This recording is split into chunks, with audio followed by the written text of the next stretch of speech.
ये नफरत फैलाने वालों के मुंह पे तमाचा है। इस भाई का नाम है हर्ष चिकारा। हरियाणा का रहने वाला है। इसने दारुल देवबंद में जाकर वहां पे देखा और ये उन लोगों के मुंह पे ऐसा तमाचा मारा है जो लोग नफरत फैलाते हैं हमारे मुल्क के अंदर। आप भी देखिए इस वीडियो को। इस मस्जिद के नीचे मंदिर बताया 15 फुट नीचे, और ये बताया जाता है यहाँ आतंकवादियों को ट्रेनिंग दी जाती है। ये कोई बाहर की जगह नहीं है। हिंदुस्तान के अंदर उत्तर प्रदेश के अंदर दारुल उलूम देवबंद है। देवबंद के अंदर हम आए हैं और आप लोगों को एक बात बता देते हैं, इस वीडियो को पूरी देखना और आज आप लोगों के सामने इसकी हकीकत होगी। इतना कहना चाहूँगा, इस वीडियो को डिलीट होने से पहले ही सभी जगह शेयर कर देना, क्योंकि आज के टाइम पे हमारी वीडियो को डिलीट कर दिया जाता है सोशल मीडिया से। आओ वीडियो देखते रहो, पूरी वीडियो गौर से देखना है, एक एक बात को सुनना है। आज देवबंद हम आए थे, हमारे जो अरशद मदनी साहब हैं उनसे गाय के बारे में चर्चा करने की। जो गायें हैं ना, गाय को राष्ट्रीय पशु घोषित किया जाए, उस चीज़ पे लेके काफ़ी चर्चा हुई। अब हम एंट्री कर लेते हैं। यहाँ पे सामने आप लोगों को ये जो लाल गेट दिखाई दे रहा है, ये गेट बनवाया था बादशाह ज़हीर शाह, जो अफगानिस्तान के वजीर आजम थे 1957-58 के टाइम पे। इस गेट के अंदर से हम एंट्री करके आज आप लोगों के सामने पूरा का पूरा दारुल उलूम देवबंद दिखाते हैं। और हिंदू मुसलमानों के बीच में जो भी भरम है वो भैया आज गौर से इस वीडियो को देख लेना। सबसे पहली चीज़ तो ये है, ये वो जगह है जिस जगह पे आके महात्मा गांधी ने 1947 के अंदर हिंदू मुस्लिमों की मीटिंग की थी। और उस मीटिंग में ये फैसला लिया गया था कि भाई हमने लड़ाई एक साथ लड़नी है। जवाहरलाल नेहरू ने प्रधानमंत्री बनने के बाद एक बात कही थी कि आज़ादी की लड़ाई में सबसे बड़ा जो योगदान है वो दारुल उलूम देवबंद का है। ये बातें अगर उन लोगों ने बोली हैं तो कोई खास बात होगी। सबसे पहले तो हम गए, यहाँ सबसे बड़ी लाइब्रेरी है इस वक्त की, इस टाइम की, जो सदियों पुराने इतिहास को समेटे हुए है। ये क्या देख लिया हमने इस लाइब्रेरी के अंदर, यहाँ पढ़ाई मुस्लिमों की होती है और इतिहास हिंदुओं का भी पढ़ाया जाता है। आओ सुनो और देखो, वीडियो पूरी देखना। वो मस्जिद भी दिखाएंगे जिसके नीचे मंदिर है, पहले इसको गौर से सुनो आप। इस वक्त हम देवबंद में हैं, जहाँ पे हिंदुस्तान का सबसे बड़ा मदरसा है और कोई हज़ारों बच्चे यहाँ पे शिक्षा लेते हैं। और मदरसे के अंदर हम आते हैं तो काफ़ी है ना, कुछ मतलब कि वहम फैलाया जाता है कि यहाँ पे आके खाली जो मुस्लिम होते हैं उन्हीं के बारे में आप लोगों को शिक्षा मिलती है या शिक्षा दी जाती है। मदरसे के अंदर मेरे साथ में मेरे मुस्लिम साथी हैं। शुभ नाम अपना? शादाब भाई। अपना शुभ नाम? मोहम्मद शोएब भाई। और शादाब और शोएब से पूछेंगे, शोएब भाई ये किस चीज़ की किताब है? देखिए, आप यहाँ पर लाइब्रेरी में आए हैं और आपने दारुल उलूम को अपनी आंखों से देखा है और चीज़ें आपको ऑन रिकॉर्ड भी दिख रही हैं। ये यजुर्वेद है। यजुर्वेद तो मेरे हिसाब से हिंदुओं की नहीं होती। जी जी, ये तो होती है ना, हिंदुओं की ज़बान अच्छा होती है। ये जी, ये ऋग्वेद है। ये ऋग्वेद है। ऋग्वेद है। ये ऋग्वेद है। ये भी ऋग्वेद ये है। रामायण तुलसीदास है। रामायण है ये? जी जी, ये रामायण ये तुलसीदास। रामायण है। ये रामायण है मदरसे के अंदर, मतलब दारुल उलूम के अंदर, दारुल उलूम की लाइब्रेरी के अंदर लाइब्रेरी के अंदर रामायण है। मनुस्मृति है बज़बान हिंदी। ठीक है। ये यहाँ पर हिंदी में भी है और वो सब चीज़ वो उनका उर्दू में भी यहाँ पर देख सकते हैं आप। ये रामायण वाल्मीकि है। रामायण वाल्मीकि द्वारा। जी जी, ये विष्णु मनुस्मृति है। ठीक है। ये ग्रंथ साहब बज़बान अंग्रेजी, ठीक अंग्रेजी है। में ग्रंथ साहब की है। ग्रंथ साहिब की। जी जी जी। ये और इसी तरह ये कुरान करीम है। कुरान। जी जी जी। ये तौरात है, ये भी कुरान है। ठीक है। और इसी तरह दूसरे फलसफे की किताबें भी यहाँ पर हैं। ये इंजील है, ये भी इंजील है अरबी में। ये ज़बूर है। हम जिस जगह पे खड़े हैं ये वो पवित्र जगह है। 1947 की जो क्रांति हुई थी, देश की आज़ादी की जो अंतिम लड़ाई थी, जिसमें हिंदू और मुस्लिमों ने मिलकर लड़ाई लड़ी थी, उसका जो फैसला हुआ था वो यहीं इसी सरजमी पे बैठ के हुआ था। और आज कुछ ऐसे मूर्ख इंसान हैं जो राजनीति के भाव में बह के इन चीज़ों को भी जाति और धर्म और मजहब से जोड़ देते हैं। मैं आप लोगों को एक बात बताता हूँ, आप अल्लाह के घर जाओ या मंदिर में जाओ या गुरुद्वारे में जाओ, शिक्षा आपको कहीं ये नहीं मिलेगी तोड़ने वाली, शिक्षा मिलेगी आपको जोड़ने वाली। लेकिन कुछ मूर्ख इंसान होते हैं, वो हर धर्म हर जाति के अंदर मिलते हैं जो जानबूझ के कुछ गंद फैलाते हैं, इन चीजों को तोड़ मरोड़ के पेश करके दिखाते हैं। जैसे कि अब ये बोल देंगे ये ग्रंथ है, ये रामायण है, तो ये इस भाषा में क्यों लिखी हुई है? उसका कारण है क्योंकि हमारे साथ में जो मुस्लिम साथी खड़े हैं वो इसको आसानी से इस भाषा में पढ़ सकते हैं। अब वो ग्रहण इन सब के ज्ञान को करते हैं। टोटली बातों के अंदर सेम ज्ञान है, फर्क थोड़ा सा शब्दों का होता है, थोड़ा सा समझने का होता है। तो आप लोगों से बोलो से भाई क्या कहना चाहते हो? शिकारा साहब, जिस तरह से आप काम कर रहे हैं, सबसे पहले तो आपको मुबारकबाद। आप यहाँ पर आए, वक्त निकाल कर आए और आप एक चीज़ों को बहुत डीपली आप चीज़ों को देख रहे हैं। एक मैं आप ही से सवाल करता हूँ काउंटर क्वेश्चन कि जिस तरह से एक ब्लेम दारुल को स्पेशली इस दौर में दिया जाता है कि यहाँ पर आतंकवाद की तालीम दी जाती है और लोगों से न जाने किस किस तरह से वेपन का भी बताया जाता है कि यहाँ पर रखे जाते हैं, वो फुला चीज़ें सब चीज़ें हैं। तो आप देख रहे हैं, आप मुझे ज़रा सा बता दीजिएगा घूमने के बाद आपको कोई इस तरह की चीज़ नज़र आए तो। मैं आप लोगों के साथ प्यार प्रेम से जो रहता हूँ ना, मैं तो हिंदू परिवार के अंदर जन्म ले रखा है, मेरे कोई मुस्लिम नाम मिला हुआ, मेरे कोई हरसुद्दीन कहते हैं, जब मेरे कोई दिक्कत आपत्ति नहीं है। बिल्कुल, आप यहाँ पर हैं, अभी घूम रहे हैं, आप इकले जा करके दारुल उलूम के किसी भी एक कैंपस में किसी भी एक क्लास को आप देखकर आप जा सकते हैं, कोई आपको परमिशन लेने की जरूरत नहीं। मैं पूरे मुस्लिम परिवार के बीच में, दारुल उलूम के बीच में अकेला घूम रहा हूँ। मेरे साथ में सिर्फ और सिर्फ 3 से 4 हिंदू हैं। टोटली यहाँ की जो आवाम है, जनता है, मुस्लिम है।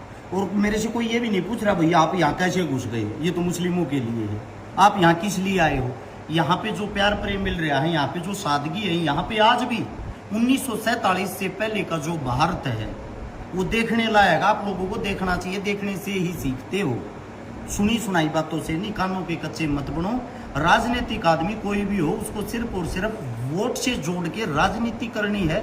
वो आपको उसी नजर से देखेगा, उसी नजर से दिखाएगा। हाथ जोड़ के विनती है, आप देवबंद आए और यहाँ पे आके घूमें, यहाँ पे आके देखें। मैं गारंटी देता हूँ आप देवबंद के दीवाने हो जाओगे। धन्यवाद आप सबका। और इतना कहना चाहूँगा, एक बार लाइब्रेरी और दिखाना।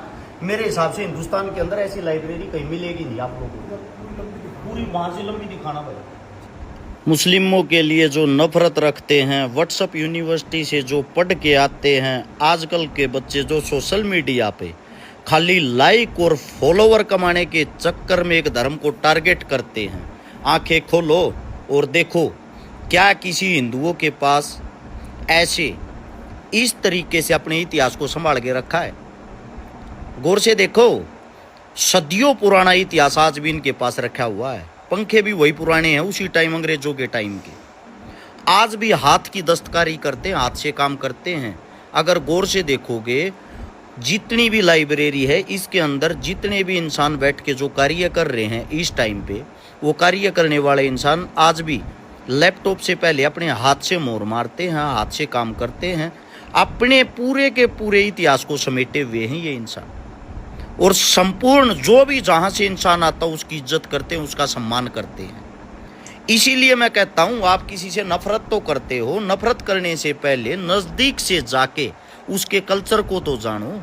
या सीधा वैसे ही किसी से सुन लिया और गालियाँ देना शुरू कर दिया। किसी के धर्म को आप बदनाम तो कर देते हो, टारगेट तो कर देते हो। उस धर्म के बारे में थोड़ा बहुत तो आप लोगों को पता होना चाहिए।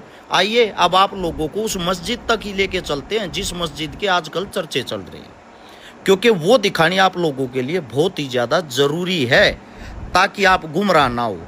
और उससे पहले आप लोगों को इस जगह लेके चलता हूँ। ये देखो, सुना होगा फिल्मों में कि फतवा जारी कर दिया है। ये वो जगह है जहाँ पे हम जा रहे हैं पुराने टाइम से ही, पुराने टाइम पे, अंग्रेजों के टाइम पे 1947 की जब जो लड़ाई शुरू हुई, तो उस टाइम पे जो मौलाना हुसैन अहमद मदनी साहब थे, उन्होंने फतवा जारी किया था। और वो फतवा यहाँ से जारी किया था। ये जो आप जगह आप देखने लग रहे हो, वहाँ लिखा हुआ भी है सामने, फतवा जारी यहाँ से होता है संपूर्ण हिंदुस्तान के मुस्लिमों के लिए। और 1947 की लड़ाई में ये फतवा जारी हुआ था, कोई भी अंग्रेजों की सेना में मुस्लिम शामिल नहीं होगा। जैसे हम नमाज जो पढ़ते हैं 5 टाइम की, जितनी अहमियत इज्जत हम नमाज को देते हैं, सेम हम अपने देश के लिए कुर्बानी दे देंगे। हम अंग्रेजों की फौज में नहीं जाएंगे। और मैं अपना कफन अपने साथ लिए फिरता हूँ। मेरे देश के लिए सबसे पहली कुर्बानी मेरी होनी चाहिए। ये थे मौलाना साहब के उस वक्त के, उस टाइम के स्पीच, भाषण। अपने देश के लिए, हिंदुस्तान के लिए वो लड़े थे। दूसरी चीज़ ये है, अब हम जिस तरीके से बाहर निकल के जो जा रहे हैं, हम जा रहे हैं उसी मस्जिद की तरफ, जिस मस्जिद के बारे में दुनिया भर के बच्चे आजकल वीडियो बनाते हैं। पॉपुलरिटी के चक्कर में कोई भी आदमी किसी भी लड़कियों जैसा नाम रख के, और जो सरेआम आवारा तत्व होते हैं वो एक समाज को टारगेट करने के लिए बार बार गालियों का प्रयोग करते हैं, और वो समाज को जो तोड़ने का कार्य करते हैं। उन लोगों ने ना तो कभी आज़ादी की कोई लड़ाई लड़ी, ना उनके बड़ों ने कोई लड़ाई लड़ी। वे वो इंसान हैं जो सिर्फ और सिर्फ किसी धर्म को टारगेट करके लाइक और फॉलोवर कमा सकते हैं। अब हम पूछ गए हैं उसी मस्जिद के अंदर, जो मस्जिद आप लोगों के सामने दिखाई दे रही है। सबसे पहली चीज़ तो आप ये देखो कि इन लोगों ने अपनी चीज़ों से कितना प्यार है, कितने अच्छे तरीके से मुस्लिम जो कल्चर है ये अपने आप को समेट के रखते हैं। ये एक आवाज़ में इकट्ठे हो जाते हैं। इनसे हमें सीखना चाहिए, इनसे हमें सीख लेनी चाहिए। आप लोग आज भी जातियों में बटे हुए हो, आप लोग आज भी एक दूसरे को टारगेट करते हो, आप लोग आज भी एक दूसरे को देख के चिढ़ते हो, घिन करते हो। लेकिन मुस्लिम जो कल्चर है, मुस्लिम जो इंसान है, वो एक दूसरे से कितना प्रेम करते हैं। भले ही वो एक दूसरे से फ़र्क मानते हो, लेकिन आपको महसूस नहीं होने देंगे। ये वो मस्जिद है जिसके नीचे मंदिर बताया जा रहा है। इस मस्जिद के बारे में थोड़ा सा मैं आप लोगों को बता भी देता हूं ताकि आप लोगों को पता लग जाए, क्योंकि मस्जिद के आजकल चर्चे हैं। तो मस्जिद कोई ज़्यादा पुरानी है नहीं है, ना ये किसी औरंगजेब ने बनाई, ना ये किसी अकबर ने बनाई, ना ये किसी बाबर ने बनाई। ये मस्जिद, इसका कार्य 14 अप्रैल 1986 से शुरू हुआ था और इसको बनने में पूरी तरीके से 20 साल लगे। यानी कि मस्जिद 2006 के आसपास बनकर पूरे रूप से तैयार हुई है। ये मंदिर मस्जिद के अंदर का ढांचा है। अब सोचने का विषय ये है, जब ये 2006 में ही बनी तो इसका मतलब ये तो 20 साल पुरानी ही हुई। अब ये 20 साल पुरानी जो मस्जिद है, इस 20 साल पुरानी मस्जिद के अंदर भी आप लोग कैसे ये बोल देते हो कि ये किसी मंदिर को तोड़ के बनी हुई होगी, हैं? यानी कि कुछ भी आप लोगों को बस अलूल जलूल फैला के ये जो भाईचारा है इसको तोड़ना है। ये देखो, मेरे चारों तरफ से मुस्लिम होंगे, मैं इकलौता इनके बीच में होऊंगा। मेरे को कितना प्रेम दे रहे हैं, कितना प्यार दे रहे हैं।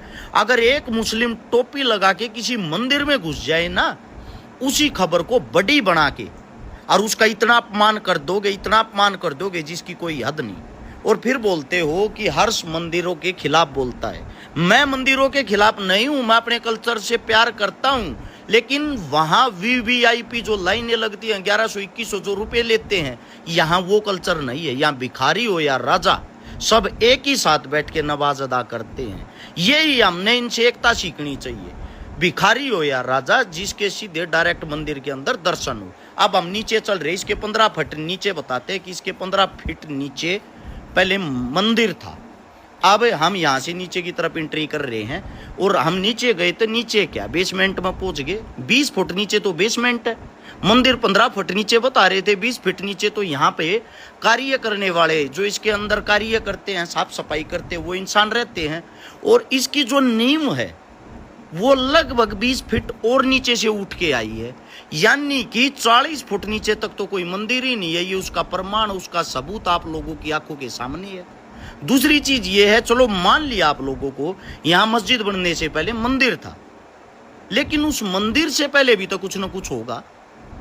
क्योंकि सबसे बड़ी चीज ये है, अगर मस्जिद खोदोगे, चलो मान लिया मंदिर निकल आया, मंदिर को खोदोगे तो उसके नीचे जो जमीन निकल के आएगी, वो जमीन असलियत में किसान की है, उसका मालिक किसान है।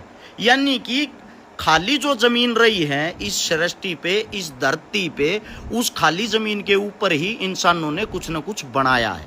अब कुछ न कुछ वहां बनाया है तो ऐसे ही मस्जिद बन गई, कहीं मंदिर बन गया, कहीं मकान बन गए।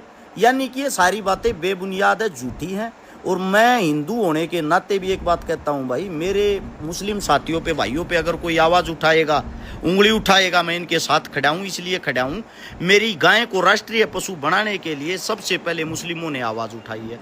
दूसरी बात, जो कहते हैं आतंकवादी तैयार किए जाते हैं, हमने ना तो यहाँ कोई बम, तोप, गोला, बारूद, असला तो छोड़ो, एक कुत्ते को मारने के लिए हमें नहीं यहाँ पे डंडा भी मिला। घर बैठ के झूठ फैलाने वालों, ये है देवबंद की हकीकत। और जल्दी ही हजारों छात्रों के बीच में जो घर गए हुए हैं, फिलहाल छुट्टी है, मुस्लिम छात्रों के बीच में यहीं से वीडियो बनाऊंगा, उनका प्यार प्रेम आप लोगों को दिखाऊंगा। और एक बात ध्यान रहे, मंदिर भी मेरा है, मस्जिद भी मेरा है, अल्लाह भी मेरा है, ईश्वर भी मेरा है। तो मेरे प्यारे भाइयों, आपने ये वीडियो देखा और आपको क्या लगा? क्या यहाँ सच में नफरत का बाजार फैलाया जाता है, या क्या यहाँ सच में हकीकत में नफरत फैलाई जाती है? अगर नफरत होती तो ये जो यहाँ पे जो सारी किताबें, सारे धर्मों की किताबें पढ़ाई जाती हैं, सिखाया जाता है सारे धर्मों के बारे में, तो फिर ये सब क्यों होता?